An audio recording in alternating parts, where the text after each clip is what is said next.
Central Radio Network. I am one of your hosts, Aaron Freeman. Today I am joined by none other than Scott Karasik, my co-host. We are coming to you live after the Falcons' fourth preseason game, switching it up a little bit this week just because we know if we waited till next Tuesday to talk about this game, we wouldn't talk about it. But we'll give you our live reaction to tonight's action against the Dolphins, close out this preseason. We'll talk a little bit about the Jaguars game from last week. We'll also do a breakdown of who Scott and I think are going to be the final 53 to make this Falcons roster. And we'll save next week to get into that Eagles game. But Scott, let's jump right into it. We usually start off at the top of the show with roster moves. The Falcons signed kicker Giorgio Tavecchio. I'm sure that no one has any thoughts on that. He kicked the extra point tonight. Whoop-de-doo. But more interesting is that we saw some big extensions in the last week. We saw Odell Beckham get a massive $95 million extension over 5 years, making him the highest paid wide receiver. We saw Geno Atkins become one of the highest paid D tackles in the league, getting a 4-year extension worth $65 million. And we think about those things because they sort of relate potentially, and we'll discuss it, to possible extensions for Julio Jones next season and possible extensions for Grady Jarrett this season. Let's talk about the Odell Beckham thing. Do you feel like this is going to be something that the Falcons are going to have to match or exceed next year when they negotiate with Julio Jones? I almost wonder exactly what Julio Jones is thinking about, because honestly, Beckham has the argument that he's 25, 26 right now going for him. He's going right into his prime. So he's only going to get better. Julio Jones next year is going to be 30, heading towards the downside of his career. So the argument on that side is, well, that's the ceiling. So I think at most, Julio might see like a 5-year, $85 million deal based on the idea he's 30. And we want to be able to get out of it pretty much in a year. That's kind of what I'm seeing there. It doesn't really make sense as $95 million in.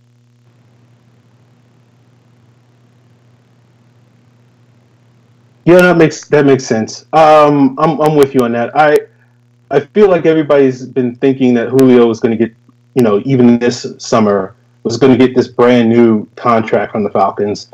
And I'm not convinced of that. I think, there's obviously reasons to think that. But I think given that Julio, as you said, is several years older, and I don't think, we've heard multiple times from guys like Jeff Schultz over at The Athletic that it sounds like Julio Jones is not going to be one of those guys that's going to play into his mid-30s like a Larry Fitzgerald, like a Terrell Owens, and maybe more like a Calvin Johnson and pull the plug at age, Johnson pulled the plug at age 30. Julio's going to be, I think, 30 next February. And so this idea that Julio's going to play, more than a couple more years, I just am not convinced of that reality. And so I feel like the Falcons won't necessarily jump headlong into this big extension that's going to, double or triple how much they're going to have to pay him over the next couple of years. I do think he'll get a raise, but I think, to me at least, the most likely outcome is not necessarily a 5-year extension that averages like 19 or 20 million a year. I think it's more likely that you'll see like a 1 or 2 year extension that averages like 19 or 20 a year in terms of new money, but really isn't necessarily a massive commitment. Because you look at the Beckham contract, $65 million of his money is due in the first 3 years. Right now, the Falcons are due to pay, after this season, are due to pay Julio Jones like $26 million over the last 2 years of his contract. So the idea that they're going to give him this brand new 5-year deal that's like worth $100 million or something and basically double their cap load over the next couple of years, I don't think that's something the Falcons are going to want to do.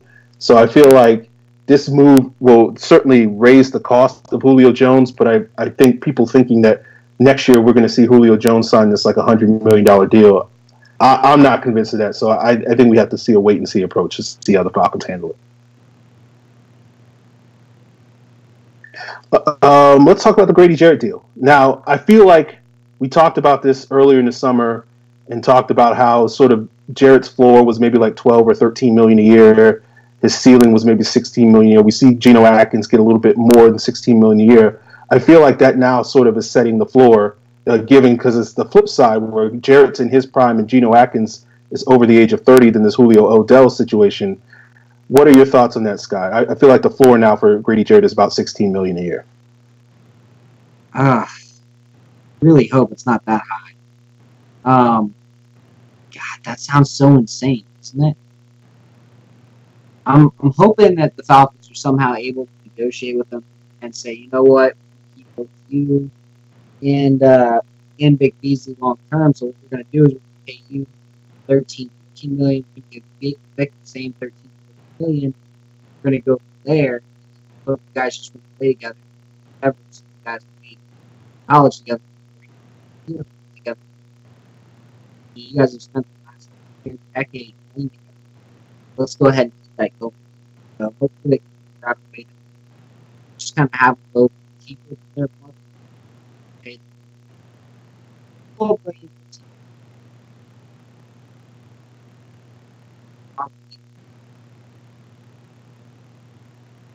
million. Your audio is cutting out there, Scott. Sorry, they're probably both going to take $65 to $70 million. They know how to. Okay. Look, I think this is. I mean, we can get into the whole Vic Beasley thing, but I'll barely touch on it. I think Jarrett's going to get a big contract. I think he's going to be able to go to the Falcons and basically convince them to pay him whatever he wants, which is, I think, at this point, if he asks for 16, he's going to get it eventually. Whether that happens before the season is up remains to be seen. But so I feel like this sort of sets the floor, and so I feel like this negotiation should go smoothly. As for Beasley, I am not convinced at all that the Falcons are going to re-sign Vic Beasley at all, or want to re-sign Vic Beasley at all. It'll be determined, I think, a lot by how well he plays this season. If he plays really well and returns to a Pro Bowl level, then that's a possibility. If he doesn't, then I think that pretty much puts the nail in the coffin. I think, we can, hot take here, but I think, that would potentially put him on the trade block this offseason. But that'll be a bridge we'll cross to when we get to it.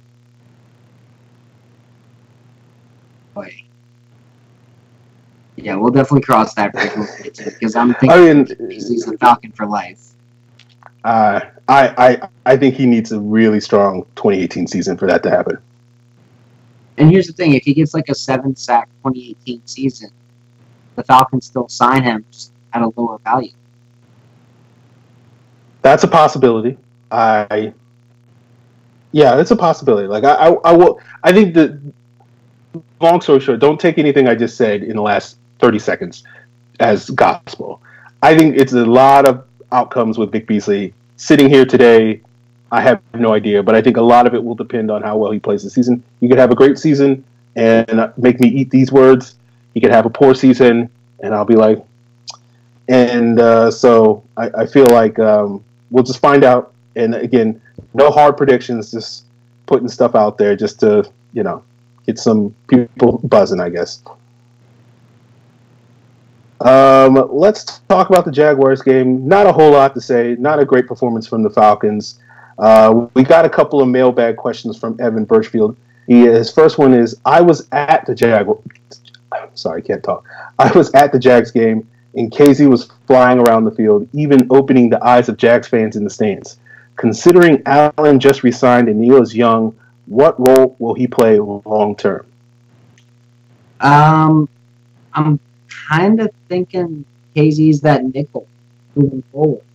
And I know that may seem a little bit different based on the fact that they've got Brian Poole, but the way KZ's been playing, you almost have to play him at a free safety role, and then have Allen down to the actual, nickel corner role in 3 receiver sets.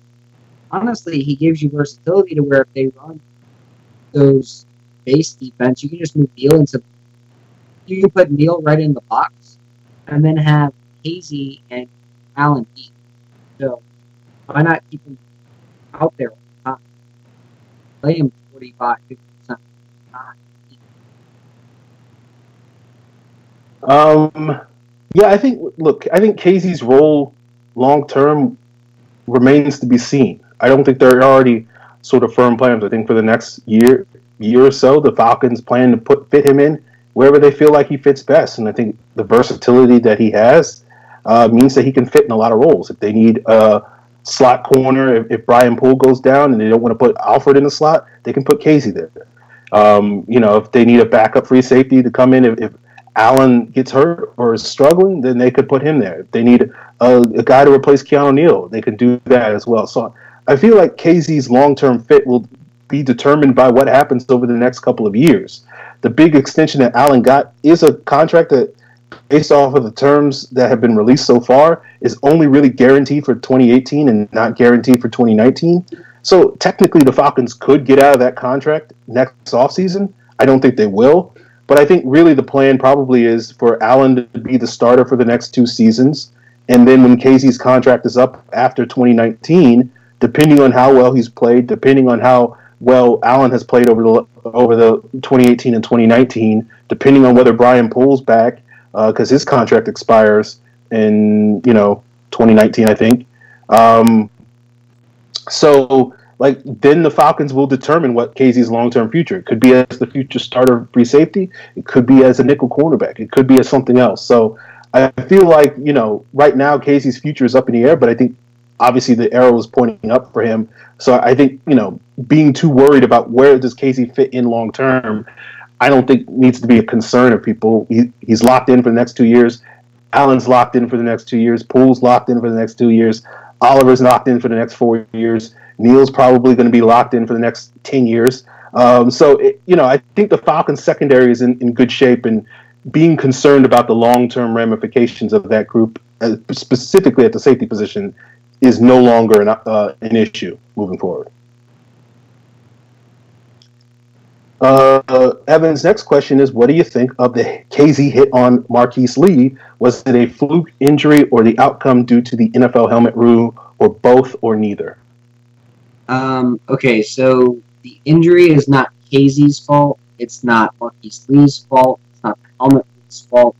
It was a bad call. That was the helmet rule's fault. But Lee's foot looks like he got stuck in the turf. Took a hit at a weird angle. And, it was just a perfect storm to cause that injury. It wasn't intentional, obviously. It looked like KZ was just trying to knock the ball out. Made a good hit. Clean hit. And he was flagged for no reason, really, on a play that created a turnover. So, right now, I'm not a fan of the rule. I also am not a fan of seeing a guy like KZ get hurt. Or not KZ, Marquise Lee get hurt from a hit like that from KZ. So, I hope he gets healthy. I hope he comes back better than ever. And I hope Casey can figure out what not to do. Look, I'm not a big fan of the hit. I don't necessarily fault Casey. I feel like, when you have 10 yards to build up speed and aim your hit, I feel like you can possibly go a little bit higher. But, stuff like that happens. As for the helmet rule, I don't fault the refs for throwing the flag there. It's very clear on replay that he hit him with the shoulder, but the rule is, the rule has not been great.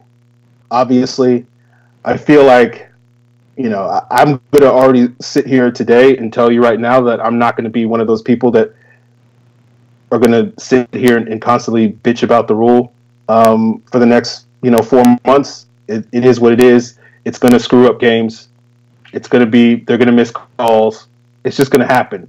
So you either accept it and go with it, or you just, be one of those people that's just going to complain about it every week because you're certainly going to complain about it. But for me, it's one of those things where, I think across the board it was unfortunate with the hit, the rule, the knee injury. I think the biggest issue, I'm less concerned about the penalty. I'm less concerned about KZ. I just think it's tough that Marquise Lee is now done for the season, and KZ is responsible for that. Whether you think he did it maliciously or not, the Jaguars lost their best wide receiver, and that's going to have a devastating blow to the season. And for me, the whole thing with the hit was to watch Falcons Twitter get upset about the flag, I just found that very shameful on the part of our fan base to basically watch a player get injured and then be more concerned about a flag or a penalty that is inconsequential to anything. But obviously, losing Marquise Lee, who's not going to play football for 9 months, and a random flag in a preseason game, I just thought that bothered me more than anything that actually happened in the play, I guess. So that's my thoughts on it. Evan's last question is, did Riley do enough in the Jags game to hang on to the weak side linebacker role, or do you think the Dolphins game will decide it? Well, since we've seen both the Jags and the Dolphins game, I'm thinking that Riley probably still starts at weak side linebacker, though I'm not a huge fan of seeing him out there. I'd much rather see Ray Luka based on what we've seen this offseason. Really never know what's going to happen out there again. He'll start. Yeah, I thought Riley regressed in that Jaguars game. I was very disappointed with his performance. After though he made strides, he didn't light the world on fire against the Chiefs, but he made strides there. His tackling was better in that game in particular. I expect him to still start Week 1. Ultimately, I don't think it really matters who the Falcons' third starter is at linebacker, whether it's Riley, whether it's Ishmael, whether it's Foye Oluokun. I'm hoping that we see the Falcons play a lot of 3 safety looks with guys like Damontae Casey, and really expand their usage of dime this year. We saw flashes of that against the Jaguars on a couple of third downs.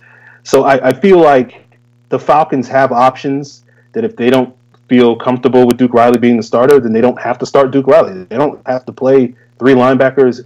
They can play 3 linebackers for 0 snaps this year. That's a choice they can make. So I feel like, it's in the control of the Falcons to decide whether or not Riley, Oluokun, or whoever that linebacker is plays as much as that person needs to play. So, ultimately, I don't think it's that big a deal. Jelani 234 builds on that question, or what I just said. It says, seeing as the play of Casey this preseason, how would you put him on the field more other than in a dime or quarter package? I'd put him in the base at strong safety and move Neal down to the weak side linebacker, 2 positions. Not saying Neal's going to do that, but by having Casey out on the team, you get slightly better coverage than the team. And Neal's a hell of a coverage.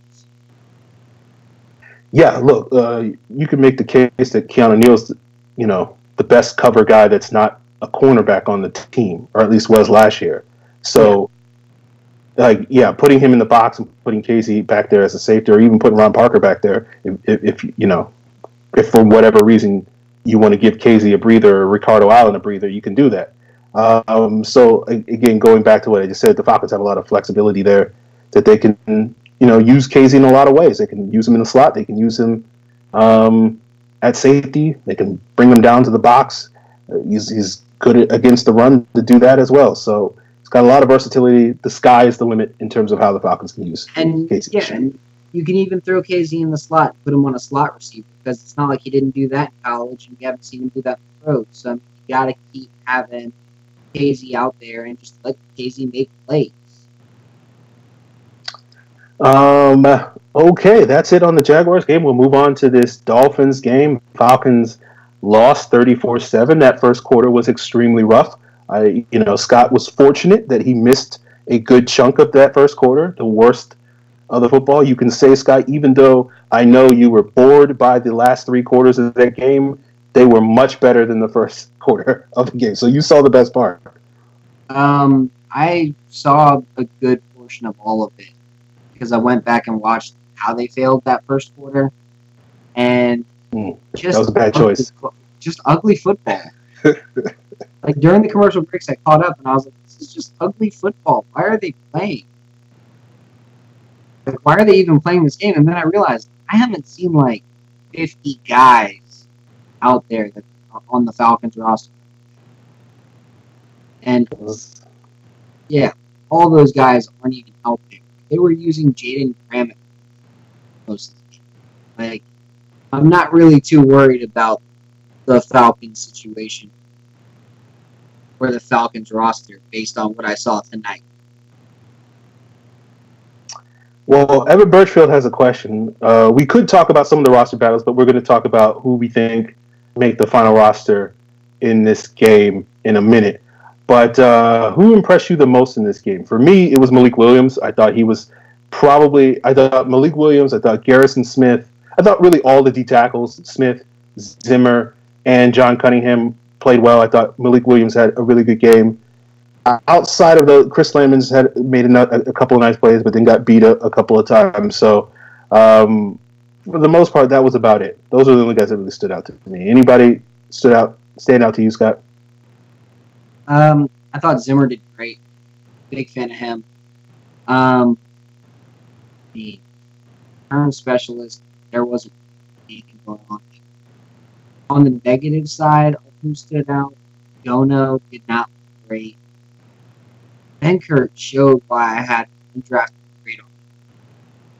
Like, Benkert was bad, dude. And Garrett Grayson has no business sniffing it. Yeah. Any other thoughts on this Dolphins game before we turn our attention to the final 53-man roster prediction? Outside of that, maybe Chris Lamons makes the roster. Kind of impressed. He did get beat for that touchdown at the end, but I thought that was a dime than anything else. And I know Brock Osweiler threw a dime. Like, what a crazy thought there. But it happened, and, Lamons couldn't defend it. It was just a perfect throw. So, I mean, if you go back and watch film on that, you're going to be everything good there. Good job. Really nothing else you can do. So, good job in going out there. I would honestly have Lamons Ron Harper on roster. Okay, we'll get there. We're about to talk about that. So, yeah, I mean, look, we're coming on the heels of this game. I'm sure some of you tuned in. I don't know why you would tune in hoping that we would do a thorough breakdown of this game, but that's not going to happen because anybody that watched this game knows that you want to forget this game as soon as humanly possible. So we will just brush it this side. 80% of the guys who played in it are getting cut and aren't even going to be on the practice. Yeah. I think the Falcons played at that point. Yeah, I think the Falcons played like 46 or something ish players tonight, and like 6 of them will make the roster or something like that, and then like another 10 will be on the practice squad, and that's about it. Like 36 of the guys that played tonight, or I can't do math, but like a bunch of guys that played tonight are basically only playing in the hopes that they can catch on with another team. And maybe some guys did that, but we'll see.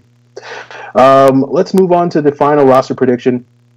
Scott, I think everybody knows pretty much like what was interesting about this game is I think the Falcons had like 46 players not dressed for this game and not play. And you could probably guess that all 46 of those guys are going to make the team. But, maybe there's a couple of discrepancies there. But talking about the quarterback position, we didn't see Matt Ryan. We didn't see Matt Schaub. I don't think it sounds like you think Kurt Benkert or Garrett Grayson is going to be that third quarterback. Are you agreeing that there's only 2 quarterbacks on the Falcons roster? There's only 2 quarterbacks worth a damn on the Falcons roster, and they're both named Matt. Put it that way.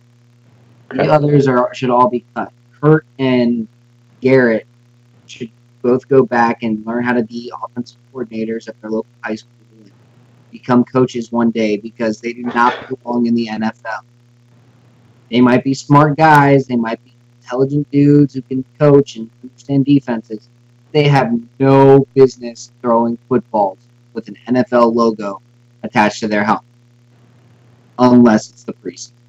And even then, it's still kind of questionable. Okay. I do think Baker will probably be brought back on the practice squad, but Scott is right, he did not perform well tonight. And fortunately for him, the Falcons have a habit of carrying 3 quarterbacks, whether 2 of them on the roster and 1 on the practice squad. So I feel like he is in a strong position to land that spot. But as far as making the roster, that's a no-go. Let's move on to the running back group. Devontae Freeman, Tevin Coleman, Ito Smith, any disagreements? Do you feel like Malik Williams or Justin Crawford did enough to land on the roster?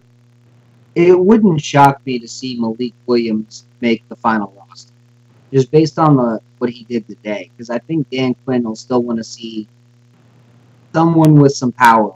Now, if he doesn't make the final roster, he's definitely on the practice.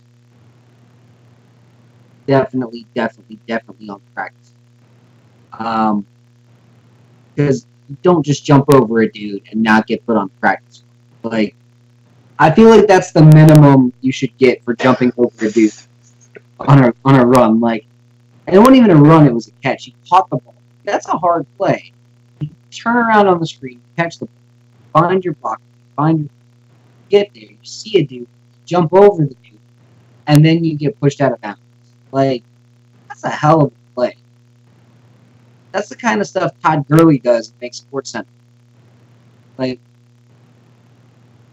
you should probably see him at least on a practice squad.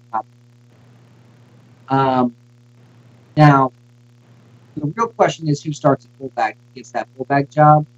And based on what I've seen all preseason, I'm with you on this, Aaron.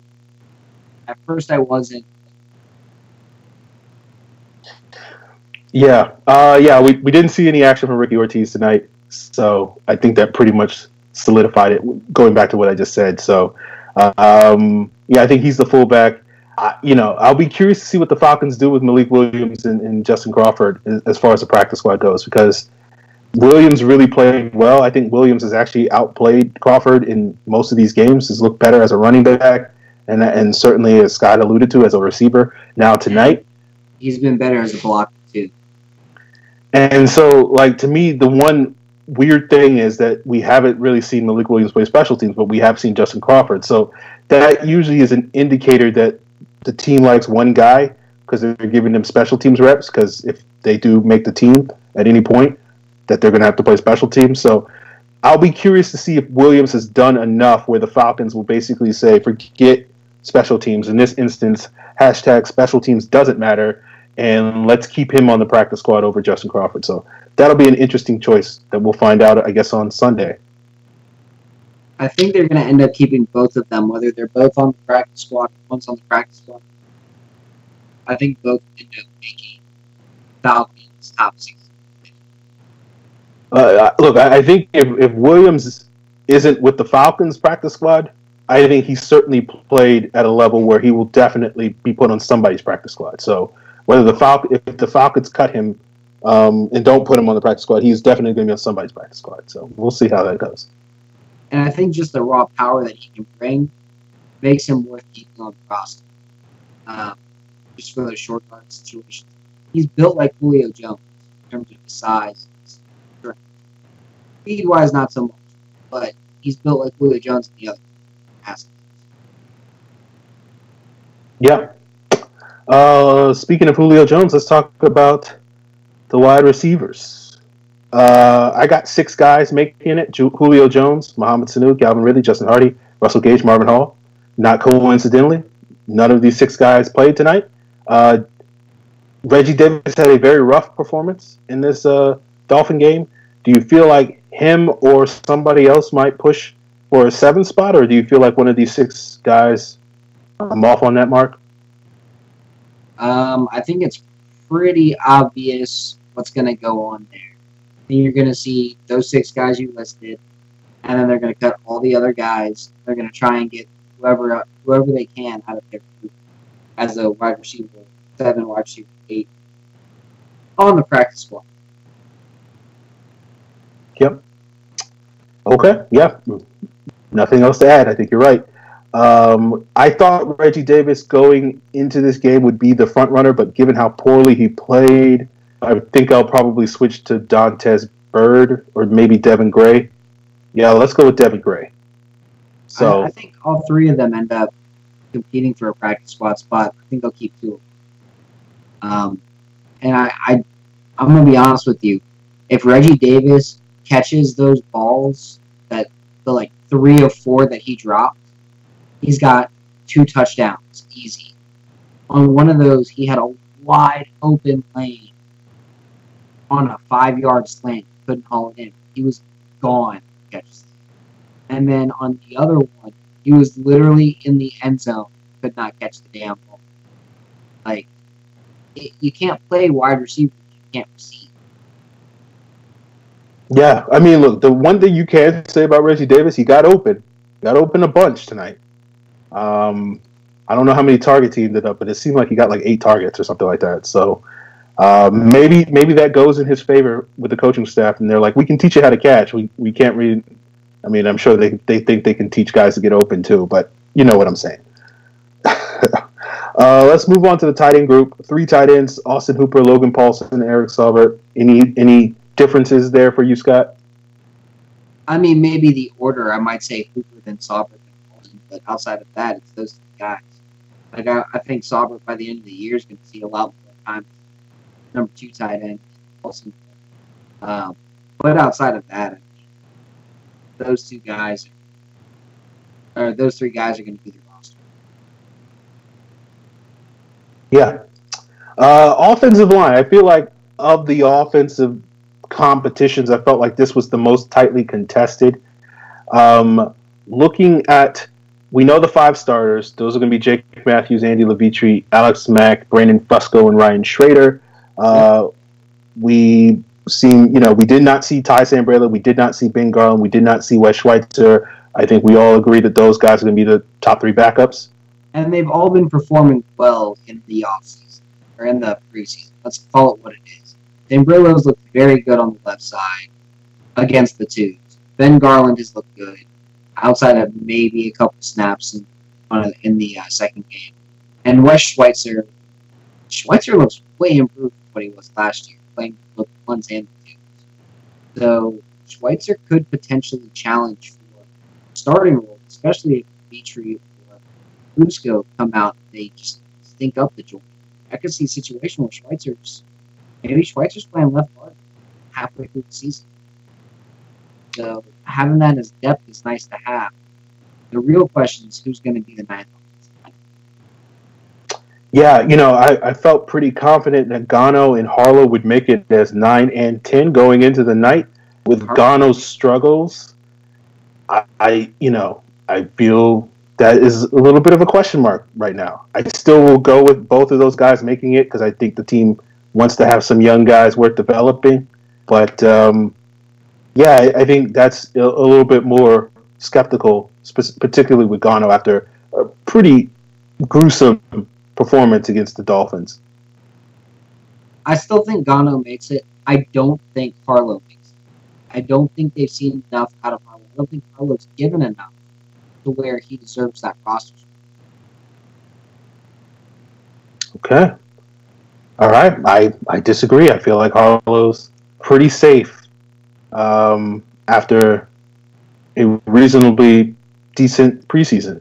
And the fact that he's 1 year removed from being a 4th-round pick. But certainly, I was a little nervous tonight watching the game and not seeing Jamil Douglas out there with the starters and thinking, oh, the Falcons sat Jamil Douglas, and that means he's making the team. But then he came out there in the second half.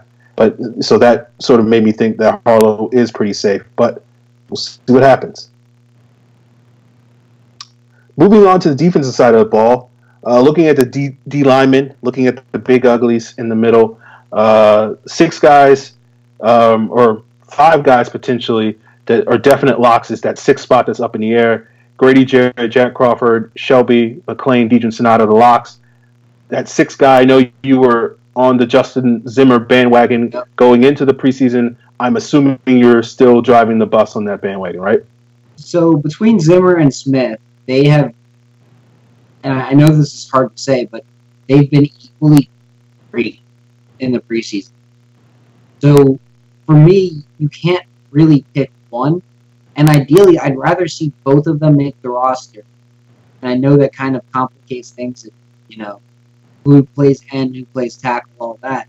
But I'd rather see them both make the roster and then have one less edge like JT Jones or Winbush, just because I don't think that the edge position, well, I don't think Jones or Winbush really earned a spot.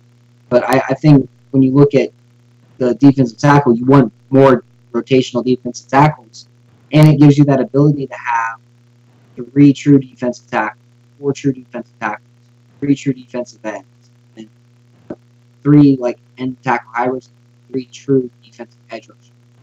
So maybe you have 10 total linemen and edges, but the Falcons have done that in the past. I think it's more like 10 total. First to see just 5.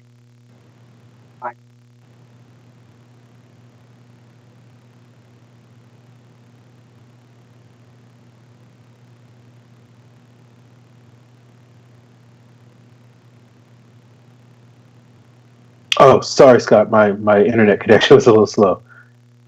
Sorry. No, that's my bad. I was waiting for it to catch up. Yeah, no, I think I'm trying to think. Like, I think Garrison Smith will make it. I feel like Zimmer certainly played at a high enough level to earn a roster spot. So I'll be curious to see that. I think you can really flip a coin with those guys and pick one, and then put the other one on the practice squad. So I think you're good to go there. I also think John Cunningham did really well this preseason when he got the opportunity to play. So I feel like if the Falcons can keep all 3 of those guys and have those guys as developmental guys, given that Terrell McClain's under a 1-year deal, you got Jack Crawford and Derek Shelby. Both of those guys could be, cut next offseason, moved on from her. I think Shelby's a free agent, so he won't be cut. But, where you want some young guys in there, possibly to potentially move up on the depth chart a year from now, I think if you can keep all 3 of those guys, you're putting yourself in a good position to have a really good, strong competition. So I feel like Smith will be that 6th guy. I think Zimmer and Cunningham probably be on the practice squad, but I'm also very curious to see how the Falcons. I agree. About the edge, you got Beasley, you got Tack, you got Brooks Reed. I agree with you, Scott. I don't think Jones or Wimbush played well enough to earn a roster spot. I feel like Wimbush has shown enough pass rush ability that you can keep him on the practice squad and hope that you can sort of beef him up with a year on the practice squad, because he looked very light, missed a couple of tackles, missed a couple of sacks, showed off that burst that you want to see to turn the corner, but then couldn't finish the play because, he's a small guy and he can't tackle quarterbacks. But I think put him on the practice squad. I think this is a possible position that the Falcons could address off the waiver wire if they see a guy that they like get cut. But typically teams don't let go of good pass rushers, good edge rushers. So we'll see if that happens. Moving on to the linebacker group. 6 guys probably will make it. We know 5 of them: Deion Jones, Devondre Campbell, Duke Riley, Foye Olakun, and Kamal Ishmael. Is that 6th spot John Celestin's job? If it's not John Celestin, I don't know who it is, because he's the only guy who's really earned that job. I do think the Falcons should be on the waiver wire, though, looking at linebackers, looking at safeties, because Ron Parker and Celestin may not be the ideal guys for that 6th linebacker. Okay. I feel like Parker, I know he didn't have a great performance tonight, but I feel like Parker's a proven veteran. I feel like he should be safe, but if the Falcons cut him, I don't get that, but the Falcons always do something weird with their roster always, so we'll see. Cornerback position, we did not see Trufant, we did not see Alford Poole. We did see Oliver on 1 punt return. I think he didn't play a snap on defense. We did not see Justin Bethel. We saw Bleedy Ray Wilson play. Looked like he got injured. We don't know the severity of that shoulder injury, but obviously puts his potential roster status in doubt. I thought he was one of the better cornerbacks we've had that weren't named Desmond, Robert, or Brian this summer. So, you hate to see that. Hopefully it's nothing serious and he can still stick. But, Scott, who do you see? The Falcons keep 5 corners? Do they keep 6? I think they keep 6 unless Bleedy's hurt. Then they'll keep 5, and they'll have Bethel and Wilson as those guys. And then at safety, you got to make up the numbers somehow. So either you keep 5 safeties, if you keep 5 corners, and Wilson ends up on, or Rail Wilson ends up on the injury reserve, or at safety, you keep Chris Lamons instead of Ron Parker. Yeah, I think, I don't know what's going on with Ron Parker. The way that the Falcons have played him, they've played him like he was a guy on the bubble. I don't know why you bring that guy in to your roster in June if you're not comfortable with him moving forward. Maybe they played him because they don't really have another backup safety that they can trust to call the defense with the third stringers. But I feel like Parker should make the team. So I think they keep 4. I think they keep Lamons maybe on the practice squad.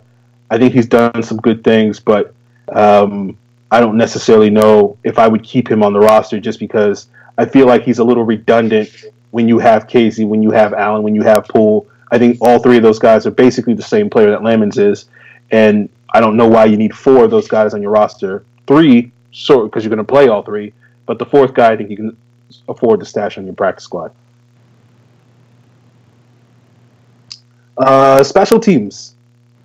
Same 3 guys as always. Yeah, so same 3 guys since 2012. Yes, Matt Bosher, Josh Harris. You don't think Giorgio Tavecchio did enough to take out Matt Bryant? Here's my view. You don't, and use of a better word, you don't mess with, well, this is the better word. You don't mess with what works. You don't try to fix something that's not a problem. That's how you end up with a new problem. Fair enough, Scott. Can't say it any better. Evan, we already answered both of Evan's questions, and we answered ATL Sports 404 questions. So I hope you guys appreciate that. Let's jump into the mailbag. We got a bunch of questions. Jelani234 asks, after 4 weeks of preseason, what are your main concerns about the team? Really just depth more than anything else. I think as starters, once they get everything, once they get all the chemistry in there, if Dick yeah, how's it gonna? Yeah, look, I think, to me, the questions have always been, since January, have been play calling and pass rush. So I don't think that anything that happened in the preseason moved the needle on that. I don't think anything that happened in the preseason possibly could move the needle on that. So those have been my main concerns for the last 7 months. They will continue to be my main concerns for the next 4 months until the Falcons go out there and prove that they're not worthy of being concerns anymore. So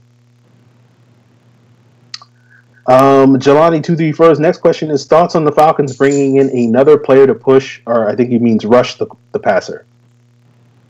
I don't see why they wouldn't look into it. But at the same time, stick with what you got right now.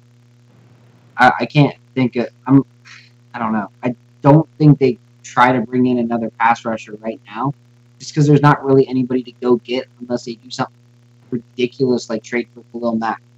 Which, if they do that, I doubt they do. But if they do that, I will be 100% shocked. Yeah, look, as I said earlier, teams don't let good pass rushers go. Basically, my expectation is like the best pass rusher the Falcons will be able to get off the waiver wire is Cap Cappy. Now, I would certainly approve of that if the Falcons brought in Cap Cappy again, but that's probably not going to happen. If a team cuts a DN, like Michael Johnson with the Bengals is on the bubble, he's probably going to get cut, but Michael Johnson doesn't rush the quarterback. So, you're just basically bringing in a poor man's Derek Shelby at that point. So, I think the Falcons, if a good pass rusher becomes available, the Falcons should have no issues signing that guy. But at the same time, if they don't sign that guy, I don't feel like it's the end of the world. I feel like, ultimately my concerns are about the pass rush, but the 4th guy isn't going to change that. It's really up to Tack McKinley. It's really up to Vic Beasley. If those guys play well, then it doesn't matter if the Falcons have another option there. If those guys don't play well, I don't think the Falcons are going to be signing some guy on the waiver in August, early September, that's going to be an upgrade there. So I feel like it's one of those things where they can add a player if they want to, but at this point, it's probably going to be a body. And as you said, Scott, the Khalil Mack possibility. While I would certainly be thrilled if they did that, the amount of hoops that they would have to jump through just to even get the cap space to trade for him, and then give him a massive contract. They would have to cut a bunch of guys in order to create that cap. So it's one of those things where, like, technically it's possible that the Falcons could do it, but they would have to do so many things over the next couple of days to make it a realistic possibility, that it's not very realistic. Jelani's question is similar. When the preseason is over and the Falcons are looking to add to a position, which position is it most likely to be? If I had to guess, I'm going to say linebacker, safety, as someone who can replace Ron Parker, or someone who can add to the depth. Yeah, I think it's linebacker. I think if they're likely to get somebody off the waiver wire, I think it's a linebacker that's going to probably wind up taking Sellison's spot and pushing him to the practice squad. ATL Sports 404, how are you feeling about Vic Beasley heading into the season? Not trying to single him out, because I like Beasley, but the pass rush is a question mark, and Vic is the guy who could take it to the next level this year with a big season. Love Vic Beasley. I'm feeling good about him just because I think he's not going to have to do all the same stupid stuff he had last year. He's not going to have to cover tight ends. He's not going to have to drop back into middle level zones. He's going to be rushing the passer. He's going to be focused on rushing the passer and that's all he needs to do. He's not a guy who's going to be out there covering guys. That's my thoughts on it. He should be used like one focus rushing the passer, not like go find. Look, I like Vic Beasley. I just don't have the same opinion of other people do with his upside and potential as a defensive end. I feel fine with Vic Beasley because I don't necessarily have these super high standards, or I expect him to have a good season, but at the same time, I wouldn't be shocked if he doesn't have a good season, or at least the good season that people want him to have, which is like this 10 to 12 sack season. I think he's capable of doing it, but I think if he plays only as well as he's played the last couple of years, I don't think it's likely. But he could certainly be a much improved player. I think so far what we've seen so far in the preseason, there hasn't really been any change to what he's been, but you're judging 20 preseason snaps, so it's hard to really determine too much from that. So, it's a wait and see with Vic Beasley. I agree. I think he needs to have a big season if this Falcons defense is really going to take that next step and become that top 5, top 10 defense that everybody thinks and wants and hopes it's going to be. But I think it's a very fair question mark at this point. ATL Sports 404, what do you expect from Takk McKinley in year 2, a sophomore slump or a step forward? I think he's going to take a massive step forward. He had a good first year, but he played like 300 snaps maybe, and he had 8 sacks in those 300 snaps. I think when you give him that full 60 or 600, 650 snaps, you're going to see a guy who could potentially be a 12-sack guy. Look, yeah, I think, it wouldn't shock me if Takk doesn't have as many sacks this year as he did last year, but I do expect a big jump forward in terms of the pressures he gets. Like, I think he had like 35, something around that number last year. I'm expecting that number to be closer to 50 or 60, hopefully more if possible. But, I feel like he should be significantly better if he, knows how to, rushes with a plan, uses his power, uses his hands. If he does those things, I think he will make major strides. If he tries to use his speed, while good, I don't necessarily know if that can be his go-to move. I don't think that's going to be. I think his go-to move is going to be a straight-up bull rush, and then everything else is just going to be a counter off of that. I agree. So if you watch a guy like Tack play, you see a lot of Michael Bennett in his rushing style, where he's just going, he's just getting under the pads of the left tackle, banging away. And then at some point in the game, you're going to see him dip under like he's a speed rusher, and he's not going to know what hit him. He's going to hit him with the spin, not going to know what hit him. He's going to hit him with the swim, not going to know what hit him. You got to learn those counters. Once he learns those counters, once he develops that plan, and he just bowls, and then does a quick grip, does a quick swim, it's over. Learns how to do a cross chop, done. So McKinley's got some work to do, but he could still be a guy who made a team great. He gets 8 to 10 sacks every Brian, at your homeboy Brian asked, the Falcons have been notorious for blowing big leads for the past 6 years.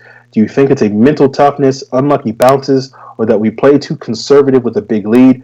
What can we do to close out games better? We even lost a 17-0 lead at home to Jay Cutler. I think losing these big leads is just shit that happens. Like, there's no other way to put it. Sometimes shit happens. It's happened to the Falcons a lot. Maybe there's something that'll happen in the future where the Falcons are the ones breaking these big leads and turning them into Falcons wins. You know, maybe the Falcons are down 35-3 in the Super Bowl, come back and win it for the greatest comeback. Who knows? As of right now, I'm not expecting.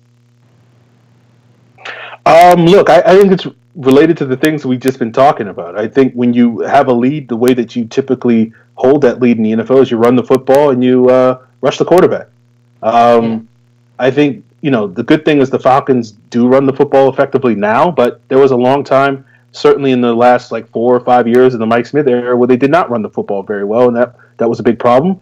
And we know that the pass rush was not very good in the Mike Smith era when John Abraham wasn't basically single-handedly or with some help from Jonathan Babineau, basically those two guys, if they didn't make the play, then nobody else was.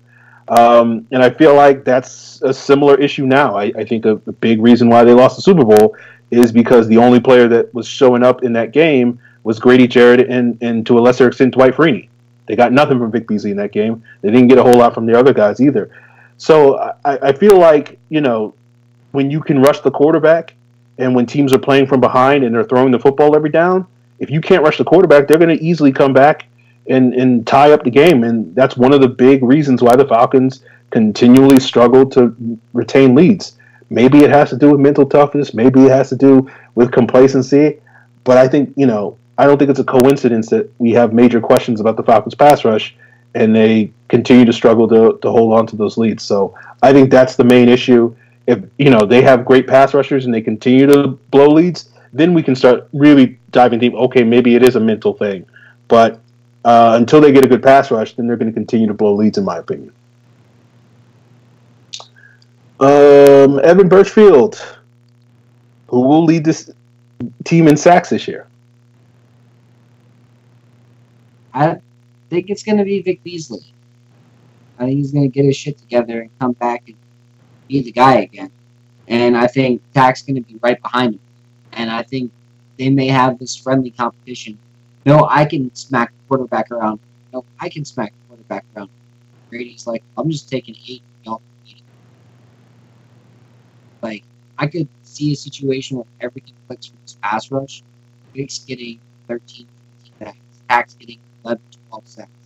And Grady Jarrett's getting 8 or 9. Just easily 8 or 9 sacks, if that's happening.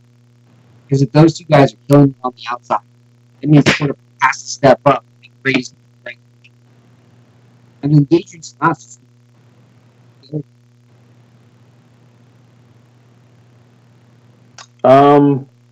Yeah, I'll go with Tack. Let's say that. Evan's question is, it seems unlikely that Wentz will start for the Eagles in week 1. How confident are you the Falcons winning that game?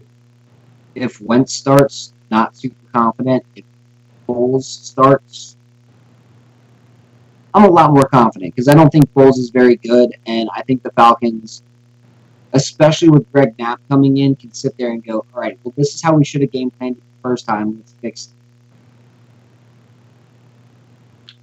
Yeah, I think Look, I think we talked about this, if not last week, then the week before. We talked about this with sort of Wentz's injury. Maybe he's arguably the better guy because he's not 100%. But I think Foles being a little bit more predictable with what he is makes it easier to game plan against him. And especially since he doesn't really have that mobility that can sort of hurt you that Wentz does have. Um, Look, I don't think it really ultimately. I don't think it really matters who the Eagles quarterback is, because I think both times when we've lost to them, it hasn't been because they've gotten stellar quarterback play. It's because they've owned the line of scrimmage on both sides of the ball. Yep. And so if the Falcons continue to lose to them on in the trenches, then you can put Nate Sudfeld back there at quarterback, and he's going to have them in a position to win that game at the end.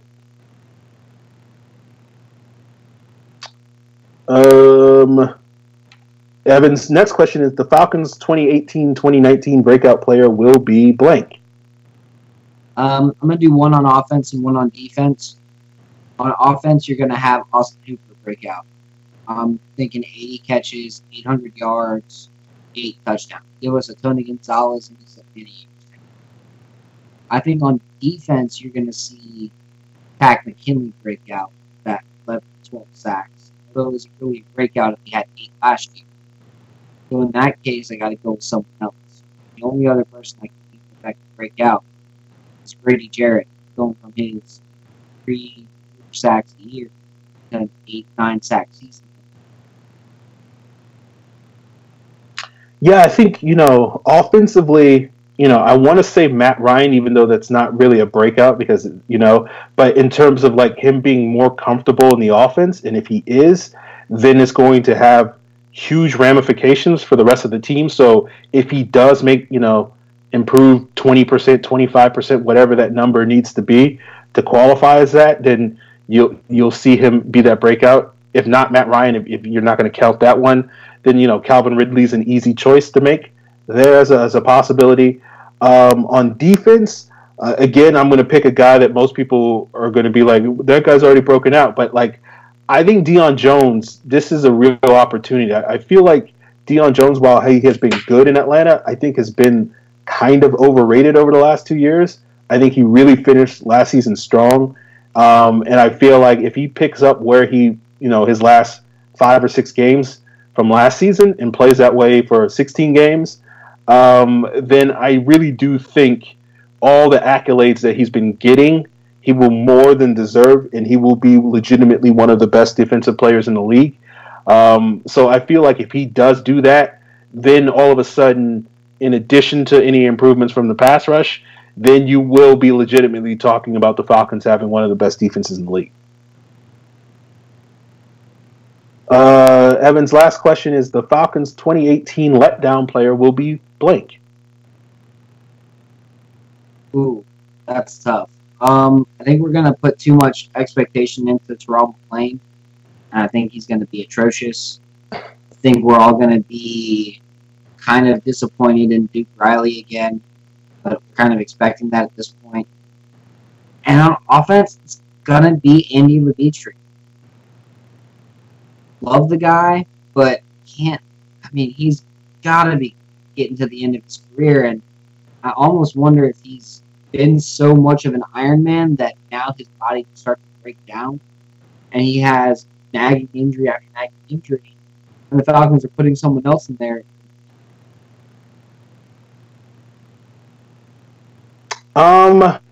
Letdown guy. Look, I'm going to go with Scott's breakout guy. I'm going to go with Austin Hooper. I think Austin Hooper will be better this year, but in terms of a breakout, I feel like he'll probably put up the same numbers, maybe have a couple more touchdowns, and, will not drop as many passes. And, for the people that think he's going to, do something significantly different this year than he did last year, I just feel like he's stuck in, we talked about this with Matt Harmon. I just feel like he's stuck in a situation where he's competing for passes and targets with too many other talented players. So I feel like he's sort of in this rut. He'll be better, but I don't think you'll see it on the stat sheet. Defensively, letdown player. I mean, I could pick Vic Beasley, but I'm trying to think of somebody else. Duke Riley's too obvious. Yeah, let's just go with Vic Beasley. I think he'll have a good season, but I don't think he'll have the type of season that people are wanting him to have. So, yeah. Okay, our last little tidbit that we want to share is from Evan Birchfield. He says, not a question, but thanks to everyone at the Falcon Central Radio for getting me in contact with Jack Crawford. Even though I never got the football, we actually became good friends, and I got to meet him up after the Jags game, and he gave me his game-used gloves. Okay. Wouldn't have been possible without y'all. Appreciate you all on Twitter and the weekly/bi-weekly podcast. So he didn't get the football, but Evan did get some gloves from Jack Crawford. So I guess, happily ever after, I guess, in the end. I mean, he made a friend out of it. At least Jack's a stand-up dude to do that, because otherwise it'd be kind of. Yeah, I mean, look, it's been, 16 months since he won that football and he never got it. But, I guess getting some sweaty gloves more than makes up for him. So congratulations to you, Evan. If you guys can't tell, we do have a new sponsor. This was the sponsor that Scott let out of the bag a couple of weeks early. We will be sponsored over the next couple of shows, and we'll be giving out some betting tips, particularly for next week as we get geared up for that Eagles game. We'll be back next Tuesday night. I know we've been switching up the schedule the last couple of weeks. We will try to get back on Tuesday nights for next week. And in the meantime, if you guys have questions, you can send in them on Twitter at FalconsPFC. I'm at FalcFan. Scott is Karasik S. You can use the hashtag Falcons Mailbag. Please like us on Facebook, Falcons Central Radio. Subscribe to us on Pro Football Central's YouTube channel. Hit that bell icon so you know that you get updates, notifications when we go live next Tuesday. And check out all the links to the show and download us on iTunes at profootballcentral.com. And by all means, guys, go check out MyBookie.AG, the website that is sponsoring us. They have a really good, easy mobile website. I can speak. I used it tonight. I lost some money on the Falcons. I shouldn't have taken them. I knew I shouldn't have taken them to win this game. But never bet on the Falcons. Never bet on your team when you sports bet. Yeah. You always make bad decisions. I knew I was going to lose money, but I wanted to do this first show and be like, hey, bet on the Falcons. I used MyBookie.ag. I won some money. I knew it was going to be a bad bet, but it was a very easy website to use. So I go recommend checking them out, and, we'll give some betting advice, and hopefully, basically, I will do a better job than recommending for you to bet on the Falcons in a meaningless preseason game like I did tonight in Los Angeles. Yeah, don't bet on the preseason either, dude. I at least was playing some cards, okay? Playing some cards. A little blackjack. Don't have to think too much. You and your betting on the Falcons. So it was a terrible decision. But thanks to my friends at MyBookie.ag, I could make all the terrible betting decisions with ease this year. So they can feed my gambling addiction on bad bets on the Falcons and whatnot. So we'll see what happens this year, guys. But next week we'll be back with more, and we'll give you some picks for MyBookie.ag that you guys can make some money off of. Or you can basically say, okay, Aaron's going to lose you money, so might as well take the opposite of what Aaron says. And don't do his. Don't agree with his pick. Yep. So, yeah, guys. That's it.